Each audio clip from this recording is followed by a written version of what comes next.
ইমাম ইবনুল কাইয়িম বিদগ্ধ ইমাম এবং ইমাম ইবনে তাইমিয়া রাহিমাহুল্লাহর শীর্ষ ছাত্র, যিনি ইমাম ইবনুল কাইয়িম রাহিমাহুল্লাহ, ইমাম ইবনে তাইমিয়া রাহিমাহুল্লাহ 728 হিজরিতে মৃত্যুবরণ করেছেন। এবং তার খুব কাছের ছাত্র, সবচেয়ে ট্যালেন্টেড ছাত্র হচ্ছেন ইমাম ইবনুল কাইয়িম রাহিমাহুল্লাহ আল জাওজিয়্যা।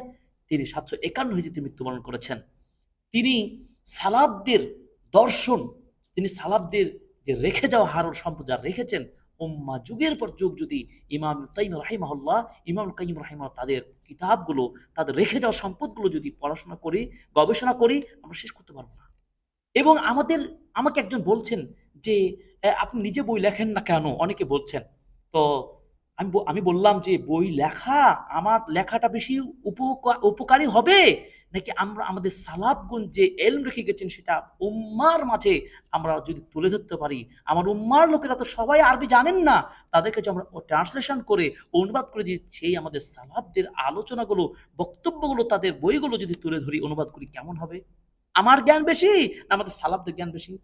কোনোভাবে তুলনা হবে না। খুবই গুরুত্বপূর্ণ নুকতা, মুহিম্মা, খুবই গুরুত্বপূর্ণ নোট করে ফেলুন যে আমাদের সালাফদের বইপত্রগুলো যদি অনুসন্ধান করেন, আপনার সকল দিকে আলহামদুলিল্লাহ একটা সুন্দর সঠিক মানহাজ পাবেন এবং নাজাতের সঠিক একটা গাইডলাইন পাবেন ইনশাআল্লাহ।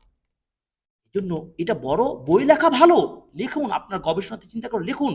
এটা নিষেধ নিষেধ নিষেধ করছি না। তবে সালাফদের আজও অসংখ্য বইপত্র রয়েছে যেগুলো অনুবাদ হওয়া দরকার। এজন্য আমি লাইভে বলতে চাই, আমার সিনিয়র যা ছাত্র রয়েছে, আমাদের যারা সিনিয়র ভাইরা রয়েছেন, দেশবিদেশে যারা রয়েছেন, অনুবাদ করতে পারেন, এমন ভাইরা আমার সাথে যোগাযোগ করুন।